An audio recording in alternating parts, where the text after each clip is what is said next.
van a bloquear diversos procesos o etapas de la traducción. De tal manera que hay antibióticos que van a bloquear diferentes etapas, ¿no? Como puede ser la unión del FTU, ¿sí? Y por ende va a bloquear la síntesis de la cadena polipeptídica. Concretamente está bloqueando la síntesis proteica. Y al bloquear la síntesis proteica, pues se bloquean los procesos bioquímicos, metabólicos propios de pues, la bacteria. Y entonces la bacteria no se puede reproducir y puede ser controlada por el propio organismo. Muchos antibióticos son bacteriostáticos, es decir, evitan la proliferación de las bacterias. Y algunos antibióticos son bacteriolíticos, es decir, destruyen directamente a la bacteria. La mayor parte de las infecciones bacterianas, el organismo le basta con que las bacterias no se multipliquen para que a través de su sistema inmune se haga cargo de la infección. En realidad, el antibiótico lo que está haciendo es favoreciendo la acción del sistema inmune para que el individuo cure. Bien, entonces, dependiendo del antibiótico, pues será el efecto particular que tenga sobre los procesos de traducción. No todos los antibióticos actúan a nivel de proceso de traducción, pero muchos antibióticos muy importantes intervienen o participan en esta etapa. Bien, terminación. ¿En qué momento se da la terminación? Cuando un codón de terminación que no especifica ningún aminoácido, sino que es un punto final de la traducción, queda situado en el sitio A. Ya para esto, pues ya el último aminoácido que fue transportado por la última molécula de RNA de transferencia ya está en el sitio P, porque se dio ya el último ciclo de elongación para esa proteína en particular. Entonces, cualquiera de los tres codones de terminación, el UAA, el UAG, el UGA,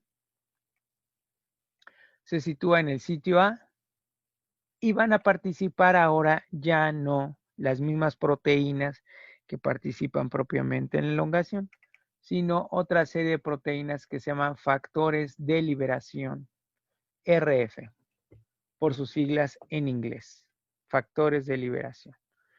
Ya vimos que los codones de terminación pueden ser UAA, que se llama ocre, UGA, que se llama ópalo, y UAG, que es el ámbar. Y actúan en este orden en el caso de los procariontes y también en eucariontes. La UAA es la más utilizada, el ocre, sigue el ópalo y por último el ámbar. ¿Sí? En este ejemplo tenemos el ámbar. Bien, entonces los factores de liberación van a llegar al sitio A. De tal manera que la estructura de esta proteína pues tiene que tener similitudes con la molécula de RNA de transferencia porque va a ocupar la cavidad que debería ser ocupada por ella, el sitio A. Tiene forma como de un fantasmita, como vemos aquí. Y llega entonces al sitio A. Aquí lo tenemos. La llegada de este factor de liberación va a favorecer la hidrólisis de la cadena polipeptídica aquí. Esta hidrólisis va a ser catalizada por la subunidad mayor del ribosoma. Se llama a esta actividad peptidil hidrolasa y es de origen o de naturaleza ribosomal. Va a estar presente en la subunidad mayor del ribosoma. Va a intervenir otros factores de liberación, entre ellos algunos que se llaman factores de reciclamiento de los ribosomas. Y estos factores de reciclamiento de los ribosomas van a permitir finalmente la separación de todos los elementos. ¿Cuáles serían todos estos elementos? Pues la cadena polipeptídica o la proteína desde su extremo amino terminal hasta el carboxilo terminal. La separación de las dos subunidades, la subunidad mayor y la subunidad menor. La separación de la última molécula de RNA de transferencia y el RNA mensajero. Todos los elementos que participaron en toda la maquinaria de traducción. Aquí tenemos la separación de todos estos elementos. La cadena polipeptídica que ya ocurrió previamente, la separación de la última molécula de RNA de transferencia, la separación de los factores de liberación, las subunidades, la subunidad mayor y la subunidad menor, y el mensajero. Los factores de liberación van a actuar de manera secuencial y van a tener una estructura tal que les permita acceder al sitio A. Después, otra proteína, factor de reciclamiento de los ribosomas, que es el RRF. Aquí vemos ya que se ha activado la hidrólisis y entonces ya se ha separado la cadena polipeptídica. Vemos que va a participar también el FG para el caso de los procariontes. Y entonces permite que este factor de reciclamiento de los ribosomas pase del sitio A al sitio P. Aquí lo vemos en el sitio A, aquí está ya en el sitio P. Y eso conduce a la última molécula de RNA de transferencia del sitio P al sitio E, y de ahí pasará ya al citoplasma. Y una vez que llega el FG, va a inducir la separación de todos los elementos, la subunidad mayor, la subunidad menor, el mensajero y los factores de liberación. De tal manera que los factores de elongación, los factores de liberación, van a tener configuraciones similares, de tal manera que les permita reconocer principalmente el sitio A y eventualmente poder pasar en algunos de los casos al sitio P. Bien, bueno, con esto hemos visto la traducción en procariontes. Vamos a ver de manera rápida la traducción en células eucariontes. Vamos a comenzar con las principales diferencias y nos vamos a abocar a eso, no tanto propiamente al mecanismo de traducción, que en esencia es el mismo, sino que vamos a ver las principales diferencias entre células procariontes y eucariontes. En primer lugar, se realiza, en el caso de las células eucariontes, en los ribosomas, que van a ser más grandes. El hecho de que estos ribosomas sean más grandes es que comparten algunas secuencias en sus moléculas de RNA ribosomal. Esta secuencia se llama secuencia fundamental, pero además tienen nucleótidos anexos que se conocen de manera genérica como secuencias de expansión. Estas secuencias de expansión que están presentes en las células eucariontes, pero no en las procariontes, pues supuestamente les da habilidades o funciones adicionales, porque el proceso en la traducción de las células eucariontes va a ser más complejo.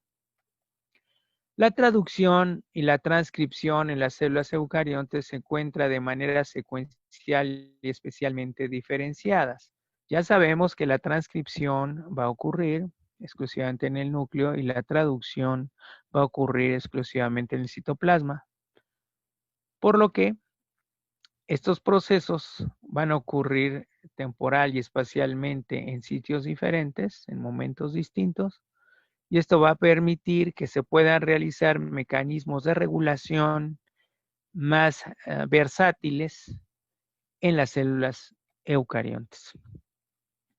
También ya sabemos que el primer nucleótido en agregarse es la metionina y no la formilmetionina, como en los procariontes. Esto se da porque en los procariontes hay una enzima, se llama formiltransferasa. La formiltransferasa es la que agrega el grupo formilo a la metionina. Entonces, por eso se llama formilmetionina. Curiosamente, la formilmetionina también va a ser el primer aminoácido en el proceso de traducción en las mitocondrias y en los cloroplastos.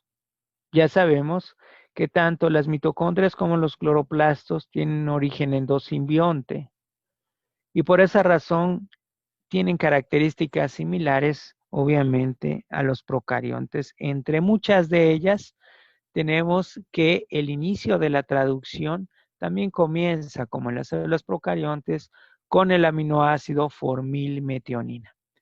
Esta enzima, la formiltransferasa, no va a existir en las células eucariontes, por lo que el primer aminoácido de la cadena no va a ser la formilmetionina, sino la metionina. Otras diferencias es que el mensajero en las células eucariontes es monocistrónico, va a tener una caperuza en el extremo 5' y una cola de poliasa en el extremo 3'. Entonces, monocistrónico, tiene caperuza y tiene cola de poliasa. En eucariontes, el reconocimiento del codón de inicio, que es el AUG mayoritariamente, se da por una secuencia consenso río arriba, que por muchos años se ha conocido como secuencia COSAC. Es una secuencia consenso, digamos, diferente, pero equivalente, o sea, diferente en cuanto a la secuencia de nucleótidos, pero equivalente desde el punto de vista funcional a la secuencia Shine-Dalgarno de los procariontes. Y esto permite ubicar al codón de inicio AUG en el sitio P del ribosoma, de la subunidad menor inicialmente, de la célula eucarionte. Entonces, en las células eucariontes, en la secuencia consenso, equivalente a la Shine-Dalgarno, que se ha conocido por mucho tiempo como secuencia COSAC. Algunos han pensado que existe una secuencia no exactamente idéntica a la secuencia COSAC, aunque en muchas ocasiones es esta secuencia, la secuencia COSAC. Bien, otras diferencias es que el mensajero eucarionte tiene una vida media más larga que el procarionte. Se mide en términos de horas, mientras que el mensajero en las células procariontes se mide en términos de minutos. En eucariontes existe un mayor número de factores de iniciación, se calculan alrededor de 12 factores de iniciación, que en los procariontes, que solamente son 3. En eucariontes existen también factores de elongación homólogos o similares al de las células procariontes. Tenemos que se llaman el EF1, que corresponde a FTU, y el EF2, que corresponde al EFG. Estos factores de elongación son también GTPasas monoméricas y van a tener exactamente la misma función, es decir, van a catalizar la hidrólisis del GTP a GDP.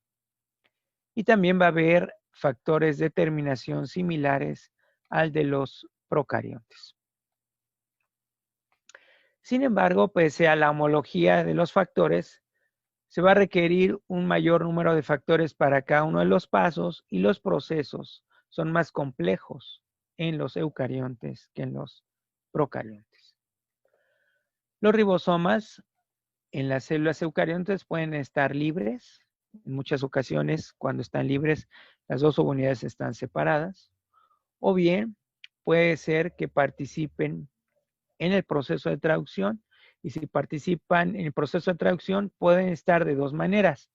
O se unen a la membrana del retículo endoplásmico rugoso y van a sintetizar proteínas de uso extracelular o de exportación, o bien pueden estar unidos a una molécula de RNA mensajero sin estar asociada a ninguna membrana y van a formar los llamados polisomas o polirribosomas. Cuando este es el caso, las proteínas que se sintetizan en los polisomas o polirribosomas son proteínas de uso intracelular, de tal manera que la célula va a necesitar va a requerir un mecanismo para poder identificar tempranamente cuáles proteínas van a sintetizarse en el retículo endoplásmico rugoso y cuáles en los polisomas. Porque, como vamos a ver en su momento, todas las proteínas comienzan a sintetizarse en los polisomas. Si la proteína va a ser de uso extracelular, se va a detener la traducción y toda la maquinaria de traducción va a ser llevada a la superficie de la membrana del retículo endoplásmico para continuar. Si la proteína va a ser de uso intracelular, va a continuar la traducción hasta el fin, de tal manera que se lleva a cabo enteramente en los polisomas o polirribosomas. Bueno, aquí vemos parte del proceso de traducción en las células eucariontes. Aquí vemos el capuchón. Aquí vemos el codón de inicio, AUG. Y aquí tendríamos parte de la secuencia consenso que permite reconocer y ubicar al AUG en el sitio P de la subunidad menor.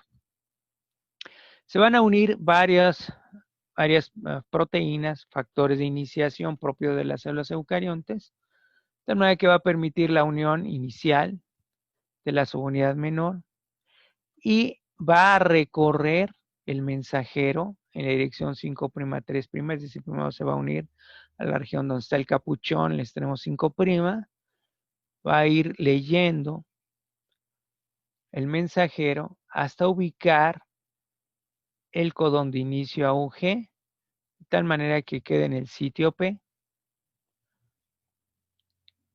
Esta lectura va a ser bastante importante para determinar el sitio de inicio de la traducción. Porque puede ser, en el caso de las eucariontes, que el primer codón de inicio no sea utilizado. De tal manera que va a ser una especie de lectura poco exhaustiva a lo largo del mensajero para determinar en un momento dado dónde va a situar o cuál va a ser el codón de inicio. Puede ser la UG u otros más, pero cuál va a ser tomado en cuenta. Otra característica importante en la traducción es que las proteínas de iniciación y de elongación tienen que reconocer los dos extremos del mensajero, tanto el capuchón como la cola de polias. Esta es una forma de determinar, de garantizar que el mensajero de la célula eucarionte está íntegro, es decir, tiene su extremo 5' íntegro y su extremo 3' íntegro. De manera que varios factores de iniciación y de elongación se van a unir para permitir el proceso de iniciación y la ubicación del codón de inicio. Igual se va a formar un convoy de ribosomas a lo largo del mensajero, desde el extremo 5' y desde el inicio, el AUG, el codón de inicio, hasta el codón de terminación correspondiente, cualquiera de los tres. Como vemos, conforme van avanzando los ribosomas en este convoy de ribosomas que están traduciendo de manera simultánea el mensajero, la cadena polipeptídica va creciendo, va siendo cada vez más larga, más grande, hasta llegar a la terminación. Igualmente vemos que el codón de inicio no coincide con el primer nucleótido del extremo 5' y que el codón de terminación tampoco coincide con el último nucleótido que sería la cola de polias, ni siquiera con el inicio de la cola de polias. De tal manera que también va a haber regiones no traducidas, tanto en el extremo 5' como en el 3'. Aquí lo vemos. Aquí estaría situado el codón de inicio. Aquí vemos uno de los codones de terminación. Aquí está antes del proceso de maduración, en el premensajero, heterogéneo nuclear, porque aquí todavía están presentes los intrones. Una vez eliminando los intrones y empalmando los exones, ya tenemos aquí el sitio de inicio y aquí el sitio de terminación. Y aquí tendríamos entonces la secuencia no traducida 5' y la secuencia no traducida 3'. Estas porciones, tanto la 5' como la 3', tienen funciones importantes.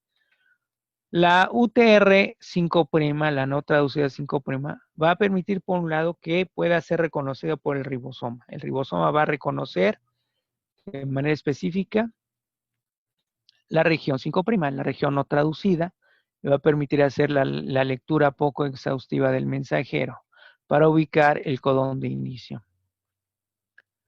También va a evitar que se pueda degradar el mensajero fácilmente. Hay que recordar que en las células eucariontes hay una gran cantidad de ribonucleasas, de tal manera que se trata de evitar la degradación del mensajero. Y por otro lado, la región no traducida que está en el extremo 3' va a cumplir, aparte de evitar la degradación del mensajero, va a permitir ubicar al mensajero en una localización específica en el citoplasma. De tal manera que si llega a una región del citoplasma donde hay una máquina de traducción, entiéndase ribosomas, pues es muy probable que se lleve a cabo la traducción y en una importante cantidad. Si no está presente la maquinaria de traducción, pues no.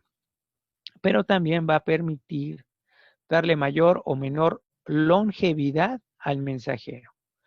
Aunque en las células eucariontes se habla de una longevidad en general de horas, pues puede variar de un mensajero a otro. Y eso va a depender de su extremo no traducido, su secuencia no traducida 3'.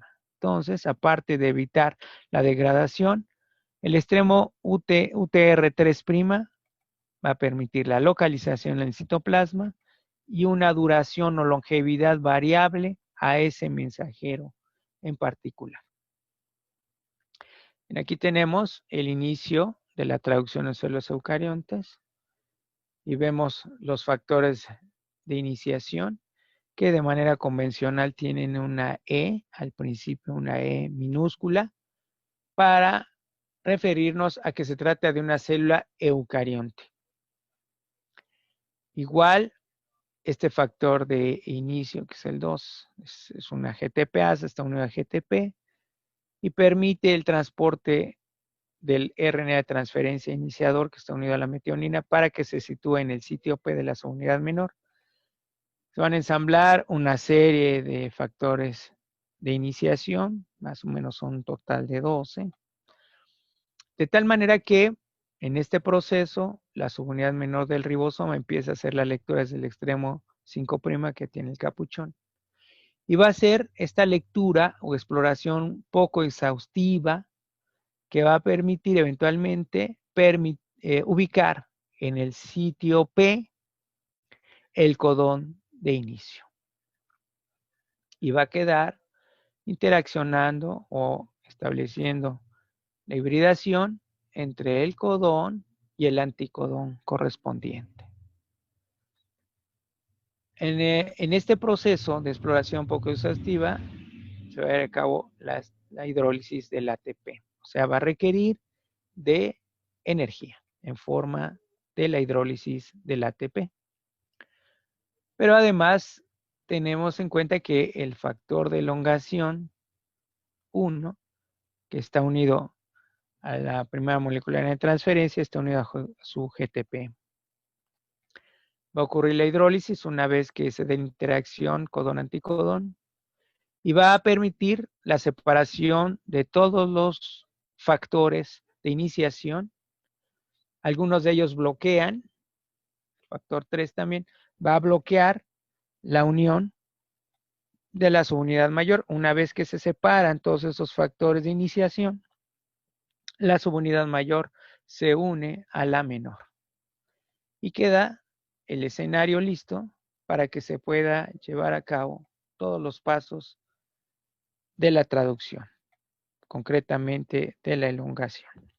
Igual van a llegar aminoácidos con factores de elongación específicos que también van a actuar como GTPasas y van a ser equivalentes a los que existen en las células procariontes.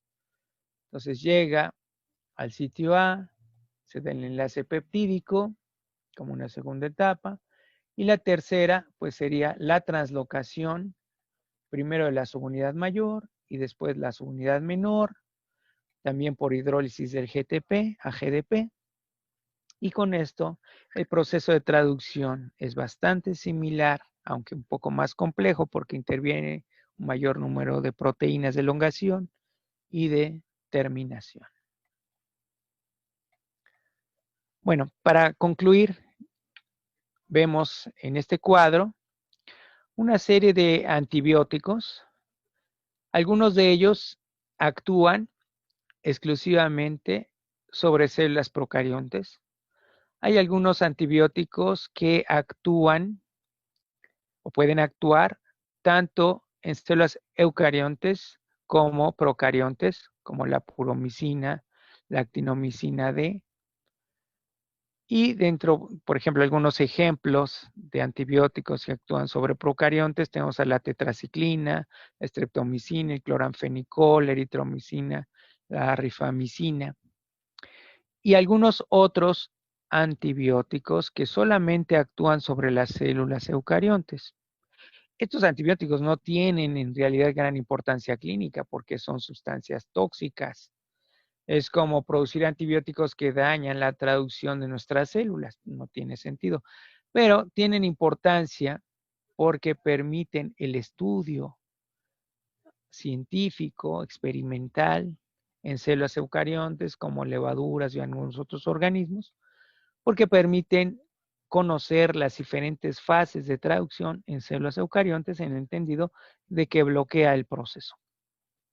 Todos estos procesos ya van a ser estudiados por ustedes en las clases de microbiología. Este cuadro entonces nada más es de manera ejemplificativa y no es algo que pues se tenga que aprender. Bueno, muy bien, en esta ocasión esta fue la litera consultada para la elaboración de esta presentación. Y pues con esto concluimos con la misma. Muchas gracias por su atención.